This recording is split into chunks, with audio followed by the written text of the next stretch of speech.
Video देखने वालों को नमस्ते। तो अभी हाल ही में हमारे प्रधानमंत्री श्री मोदी जी ने अभी बड़े ज़ोर शोर से ये आवाज़ उठाई है कि भारत को यूएन का स्थायी सदस्य जो है वो बनाना चाहिए। उन्होंने अपनी बात को और वजन देने के लिए ये भी कहा क्योंकि भारत जो है दुनिया का सबसे बड़ा लोकतांत्रिक देश है, तो उसका हक जो है वो बनता है कि हम भी जो है यूएन के परमानेंट सदस्य बने।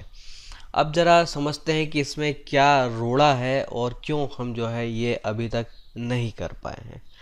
तो इसके लिए इस समय क्या चाहिए, जो वर्तमान जो नियम है उसके हिसाब से 75% यूएन के जो सदस्य हैं वो इस विस्तार के लिए सहमत होने चाहिए। तो पहली शर्त तो ये है।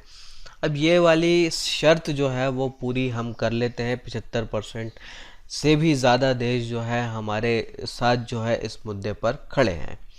फिर अगली इशू जो आता है वो ये है कि अफर्मेटिव वोट चाहिए हमें परमानेंट मेंबर्स का भी।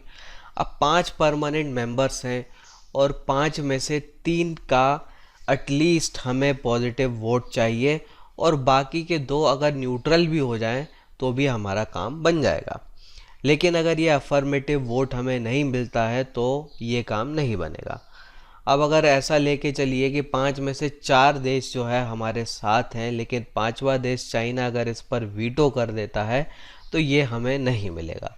तो अफर्मेटिव वोट हमें चाहिए, एक पॉजिटिव वोट चाहिए परमानेंट मेंबर्स का, जिसमें कोई हमारे विरोध में वीटो का इस्तेमाल ना हो। अब ये काम जो है मुश्किल है क्योंकि चाइना जो है हमारा सपोर्ट जो है इस पर नहीं करता और तरह तरह की जो है वो बहाना बनाने के लिए शर्त रखता है कि हम एनपीटी पे हस्ताक्षर करें या फिर हम बिना वीटो पावर के ही जो है वो मेंबर बन जाएं। इस तरह की जो है वो शर्तें रख रहा है। अब क्यों रख रहा है उस पर भी हम आ जाते हैं। तो चाइना को समस्या क्या है? अब अगर हम परमानेंट मेंबर बनते हैं यूएन सिक्योरिटी काउंसिल के, तो अभी के नियम के हिसाब से हमारे पास आ जाएगा वीटो पावर। अब वीटो पावर जो है बड़ा ही शक्तिशाली पावर होता है, तो हमारे विरोध में कोई कुछ भी करेगा तो हम वीटो का इस्तेमाल कर सकते हैं और वो चीज़ जो है फिर कैंसिल हो जाएगी। तो इसके बाद क्या होगा कि कोई भी भारत विरोधी प्रपोजल जो है यूएन में कभी पास ही नहीं हो पाएगा क्योंकि हमारे पास जो है वीटो पावर रहेगा।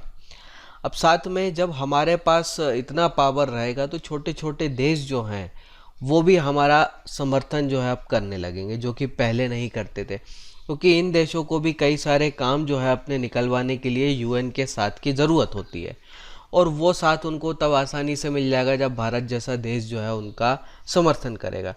तो डिप्लोमेसी में कोई चीज़ मुफ्त में नहीं होती है, तो हम अगर उनका सपोर्ट करेंगे तो बदले में बहुत सारी चीज़ें जो है हमको भी मिलेंगी। ट्रेड बेनिफिट जो है हमको मिलेंगे, तो कई सारे देशों में हम जो है हमारी कंपनियां जो है पेनिट्रेट कर पाएंगी, हम जो है वहाँ और ज़्यादा अपना ट्रेड जो है वो बढ़ा पाएंगे और इससे फ़ायदा ये होगा कि हमारा जो प्रभाव है इंटरनेशनली वो बहुत ज़्यादा बढ़ जाएगा। तो आज जैसे चाइना जो है कई सारे देशों में घुसपैठ कर पा रहा है, वहाँ पे अपना बिजनेस इंटरेस्ट को जो है वो बढ़ा पा रहा है, वो सारे काम जो है हम भी करने लगेंगे। और एक बड़ा फ़ायदा ये होगा कि पाकिस्तान और आतंकवाद वाली समस्या को हम बहुत बेहतर तरीके से हैंडल कर लेंगे।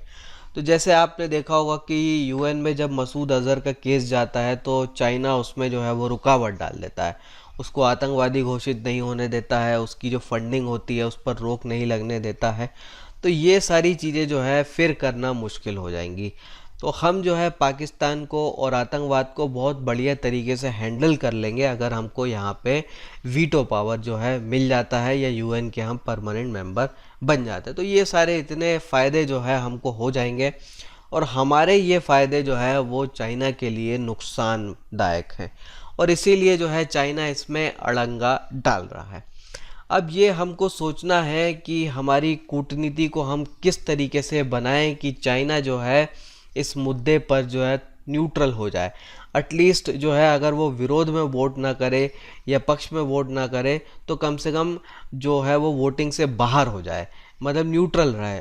तो इससे भी जो है हमारा काम बन जाएगा। अब इसके लिए जो है हमें कुछ कूटनीति की ज़रूरत पड़ेगी, कुछ हमको जो है काउंटर बैलेंस करने की ज़रूरत पड़ेगी। तो हो सकता है कहीं कुछ चाइना को बेनिफिट देने के बदले जो है हम जो है इस चीज़ पर ट्रेड कर सकें इसको काउंटर कर सकें, तो वो सब हमको देखना है, हमारे नेतृत्व को देखना है कि हम जो है कैसे ये काम करेंगे। और जो है हम इसके लिए ज़रूरी नहीं है कि चाइना पर ही निर्भर रहें, तो कई सारे और देशों को साथ में लेकर भी जो है हम चाइना पर जो है दबाव डलवा सकते हैं, चाइना को मजबूर कर सकते हैं। और इस समय जो है मौका बहुत बढ़िया है, कोरोना के कारण चाइना की इमेज बड़ी ख़राब हुई है, कई सारे देश जो है उसके अगेंस्ट हो रहे हैं, तो ये अच्छा मौका है हमारे पास। तो इस समय अगर हम अपनी कूटनीति को और स्ट्रॉन्ग करते हैं तो शायद काम बन जाए। तो ये रही आज की बात, इस पर आप अपने कमेंट्स रखिए, फिर मिलेंगे। जय हिंद।